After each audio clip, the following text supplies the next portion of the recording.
Okay, today we're going to be learning about compartmentalization of geometric vectors and how they can be used to solve some nice problems. So here we have a vector, and here we have its angle, and we can see that it can be comprised of a horizontal component and a vertical component, right? And we can see that the relationship of these is that sine theta is equal to Vy, right, opposite, over hypotenuse. And because of this, we can say that the vertical component of a vector is just equal to the magnitude of the vector times the sine of its angle. There we go. We can say the same thing for the horizontal component, right? Cosine theta is equal to Vx over V, right? Adjacent over hypotenuse. And so the same sort of algebra, we can say that the horizontal component of a vector is equal to the magnitude of said vector times the cosine of the angle. So we're going to see how this can be used to solve some interesting problems. So here we have this problem. The wind is blowing south. The force on the sail is 200 newtons at a bearing of 100 degrees. The force of the keel on the keel is 188 newtons at a bearing of 300 degrees. Determine the vector sum of these forces and show that the boat will move upwind. So first let's figure out our bearing. So a bearing of 100 is here at 10 degrees because bearing system goes from the top of the thing as north is the 0 degree and goes clockwise in comparison to our standard where this is 0 and going counterclockwise. So we can say that the bearing of 300 is about 30 degrees past the horizontal here, and that 100 bearing is 10 degrees past the horizontal over here. So let's add up these vectors. So we can add up the horizontal component of each vector to get the horizontal component of the resultant vector. So let's do that.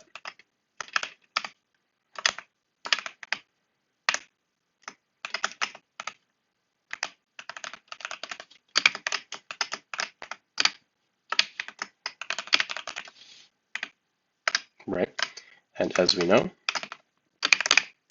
that is 200 newtons for our first force,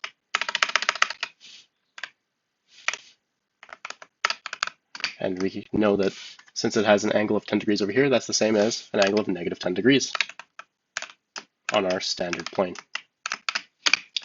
plus 188 newtons cosine. This right here is the same as 150 degrees, right?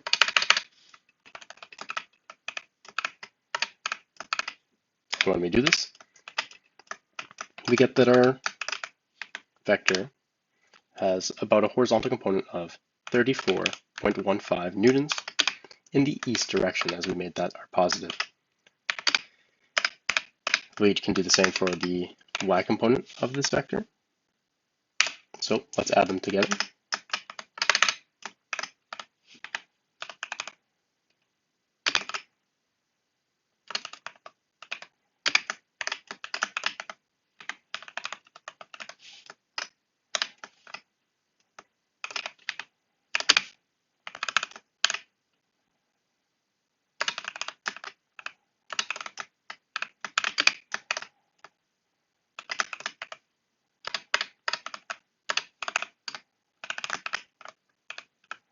Awesome. So when we add these together, we get that the horizontal or the vertical component of the resultant vector is equal to about 59.27 newtons in the north direction. Again, we made our positive. Awesome. So now we can draw these. Since these are perfectly horizontal and vertical components, we can draw them straight onto our lovely little graph right here. So let's do that. We have our Vx and our Vy.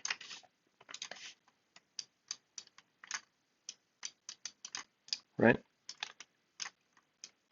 Perfect. And then, of course, we have our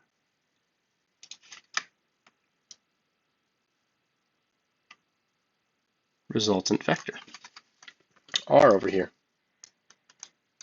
Right? So we can see here clearly that this is a right angle triangle, and that we can solve for the magnitude of r using the Pythagorean theorem. So let's do that. The magnitude of r, there should be a vector sign on here, but I can't do it using the software, is equal to the square root of the f of x part of this vector squared plus the fy, or the vertical component of this vector squared. And obviously we square root that, 1 over 2.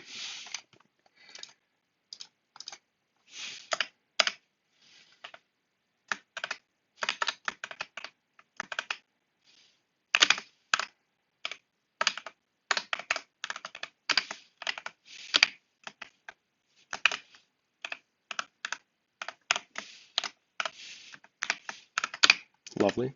And we get that for the magnitude of r is approximately 68.4 newtons. Now obviously we need to find out the direction of this vector, right angle theta over here. So let's do that. Well, since we have our Vy and Vx, we can clearly see that we can use the tan identity, or the tan ratio, and say that theta is equal to the inverse tan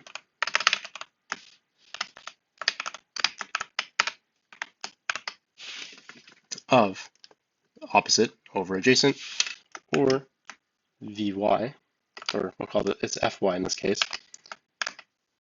Just pretend that the letters on the diagram are F's, over Fx.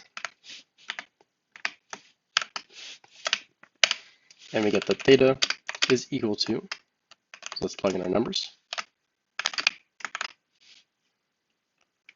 59.27 over 34.15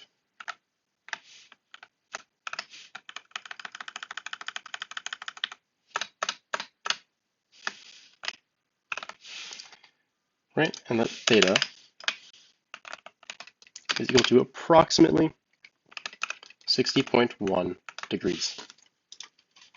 So now we can put this all together, say that r, pretend that there's a vector arrow over that, is equal to 68.4 newtons, and since this is east, it is east 60.1 degrees north.